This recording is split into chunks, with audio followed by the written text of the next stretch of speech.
شور بلند ہوا. آنے والے نے جنید کے کان میں کہا, جنید میں کوئی پہلوان نہیں ہوں, میں نے زندگی میں کبھی کشتی نہیں کی, نہ مجھے کشتی لڑنا آتی ہے, نہ مجھے کشتی کا شوق ہے, نہ اس فن سے کوئی دلچسپی ہے, مگر میں اکھاڑے میں اپنی مجبوری کی وجہ سے آیا ہوں.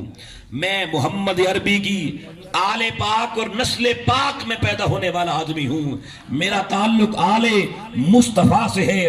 میں نے کسی شخص سے قرض لیا تھا, قرض لٹانے کی کل آخری تاریخ ہے, اور میرے پاس اسباب نہیں ہیں, اور میں سیدہ فاطمہ کا دودھ پینے والا اس نسل کا انسان ہوں.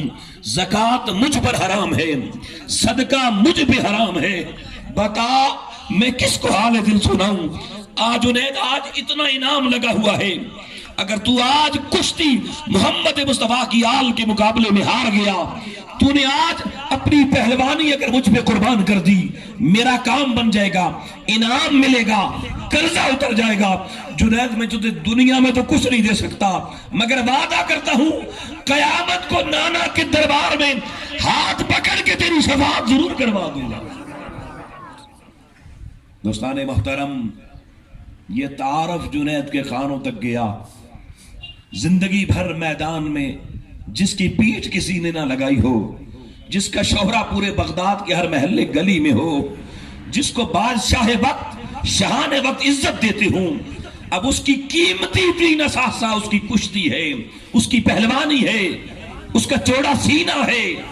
اس موقع پہ اپنی محبت قربان کرنا بڑی مشکل ہوتی ہے. حضرت جنید بغدادی کہتے ہیں, ایک لمحہ تو اندر ایک طوفان آیا, ہیجان آیا.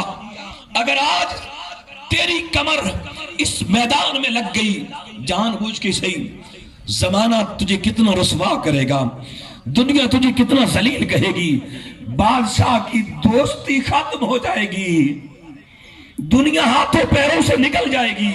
مگر اگلے لمحے جنید کہتے ہیں, میں نے فیصلہ کیا اگر معاملہ دنیا کا ہوتا کبھی قربانی نہ دیتا, اب بات محمد مصطفیٰ کی آل کی آ گئی ہے, کوئی بات نہیں, دنیا جاتی ہے جائے, پہلوانی ذلت آمیزی کا شکار ہوتی ہے ہو جائے, مگر چلو کوئی بات نہیں, قربانی دے دیتے ہیں.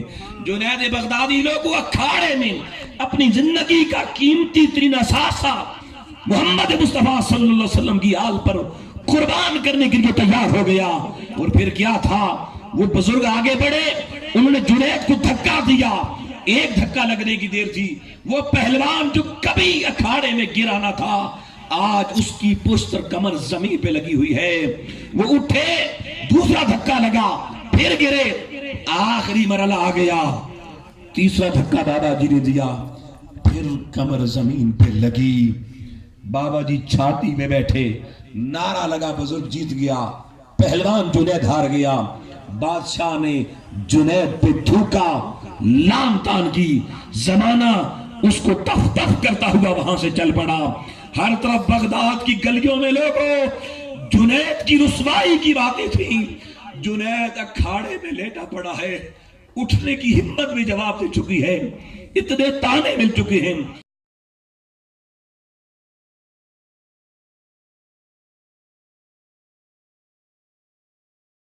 اتنا زمانہ تھوک چکا ہے, مگر آؤ لوگوں, زمانہ تھوک رہا تھا, لوگ ذلت و رسوائی کی باتیں کر رہے تھے, مگر آؤ دیکھیے ادھر آنے والے نے وعدہ قیامت کا کیا تھا, مگر وہی شب آئی ٹوٹے دل کے ساتھ. جنید بغدادی کہتی ہے, جب رات بستر پہ گیا, آنکھ بند ہونے کی دیر تھی, حسین کے نانا آ گئے. آقا علیہ السلام تشریف لے کے آ گئے, اور آقا فرمانے لگے, جنید تو نے میرے بیٹے کا بھرم آج دنیا کے میدان میں رکھا, میں محشر کا انتظار تجھے نہیں کرنے دوں گا. آج سینہ میرے دل کے ساتھ لگا, میں ساری کائنات کی روشنی تیرے سینے میں منتقل کر رہا ہوں. اللہ نے اپنی معرفت کا تاج جنید بغدادی کے سینے میں منتقل کر دیا. اور لوگوں کل جس جنید کو فقط بغداد کی گلیاں جانتی تھی, آج مولا کی محبت میں مر مٹنے پر, اپنا قیمتی ترین اثاثہ قربان کرنے پہ, دروئے زمین کا کوئی خطہ ایسا نہیں ہے جو جنید بغدادی کو نہ جانتا ہو. سبحان اللہ.